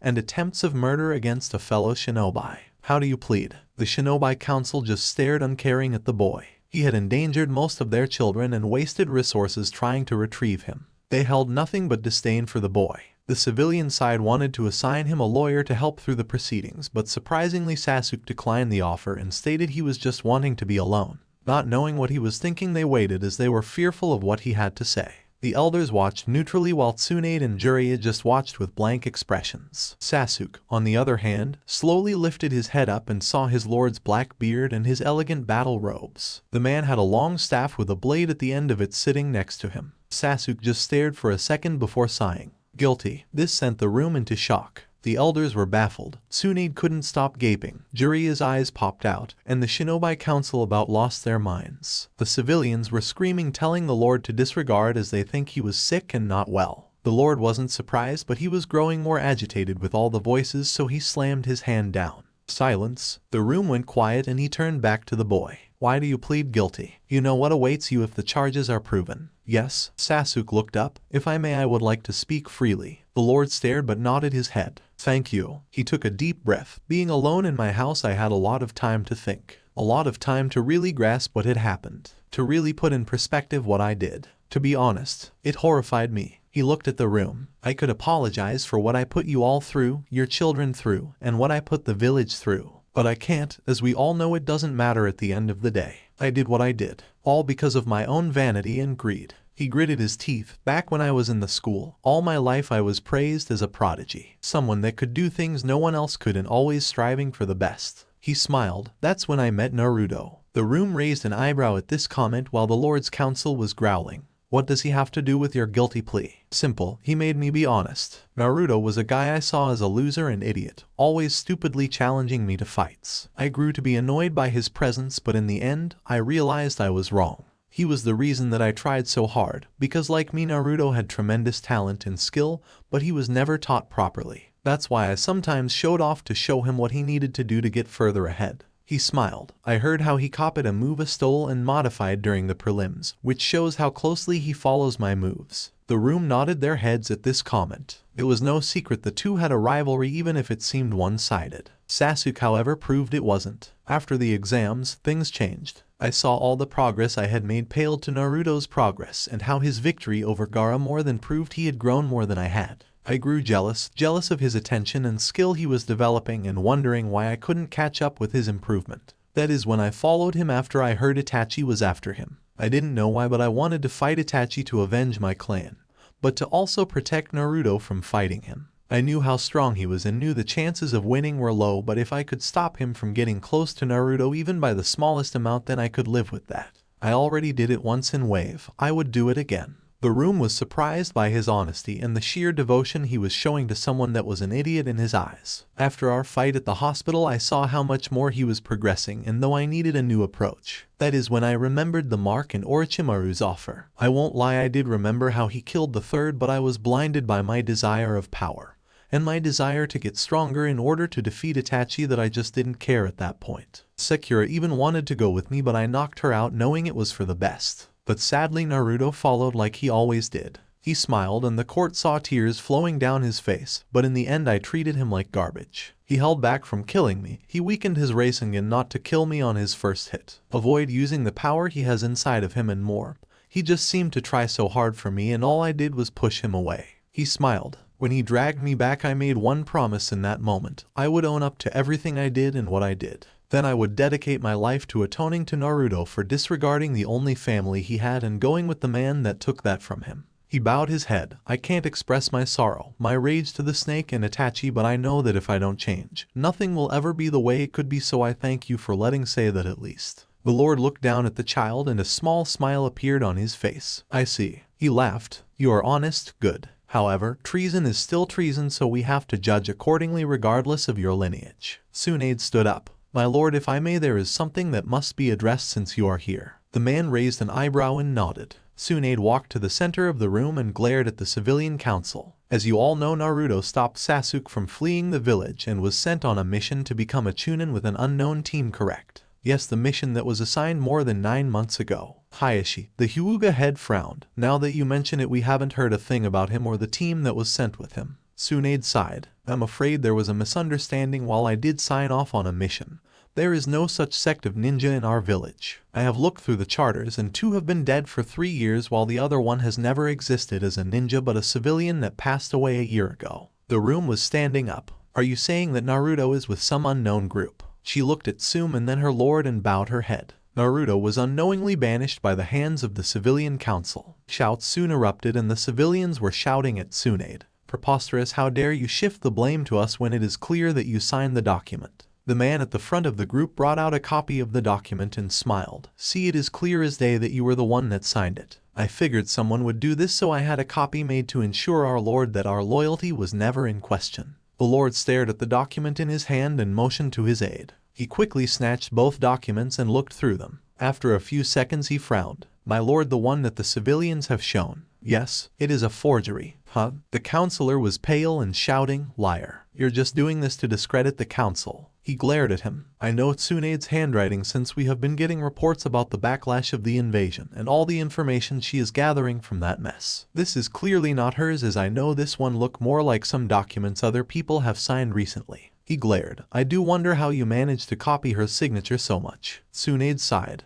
Because of the mission statement. When I signed it, they copied it as best as they could. Danzo stood up. It is true, my lord, and that is not all. He pulled out some files and dropped them in front of the aide. We have confirmed that members of that council have helped with the invasion plot by sneaking people into the village for some money. The aide looked through the documents, and the more he read the redder he was getting, until he read one report that made him pause. It states her that Jiraiya taught Sasuke the Rasengan and was a major asset on the mission. But for some reason, there is barely any mention of the Uzumaki boy in this document. Sasuke's head snapped up for the first time after hearing Naruto was banished. That's a lie. Sasuke glared. I was knocked out by Itachi before meeting Jiraiya and helping Naruto out as best as I could. It was Guy that brought me back to the village, and we had to wait until Tsunade returned to be healed. I see. The man frowned. My lord, it is quite clear that the council has falsified documents, lied about their involvement in the invasion, and have committed treason more times than I can count. The lord sighed. Yes, please gather all members of the council responsible for this debacle, and we shall take them back to the capital to be tried properly. Turning his head to Tsunade. However, before I leave and give my verdict on Sasuke Uchiha, I want to know what happened to Naruto Uzumaki. Where did he go? Tsunade frowned and turned to the council. They stared at her and she growled at them, with the aide glaring and Sasuke glaring. One counselor, thinking if he talked he might get a deal, said, "We sent him to the blood prison." The room went quiet. Even the lord was pale. You did what? You sent a child to that horrible place. He slammed his hand on the table. Scum. All of you, remove them from my sight now. The shinobi didn't need to be told twice and quickly removed the council from the chamber while he turned to Sasuke. I have more pressing matters at this time, so let me just state, Uchiha. For your crimes, I'm having you restrained to the village, your chakra sealed for a year, and you to be monitored for 3 years. Do this and we can evaluate if you can return to the forces sooner. The Uchiha bowed his head. The lord quickly stood from his chair. As for the rest of you, here is my royal decree. Find Narutouzumaki. Yes, sir. So alright folks, that's all for today. Stay tuned for part 2. Do subscribe, like and share for more such videos. Press the bell icon to be notified first on release. See you in the next video. Till then, goodbye.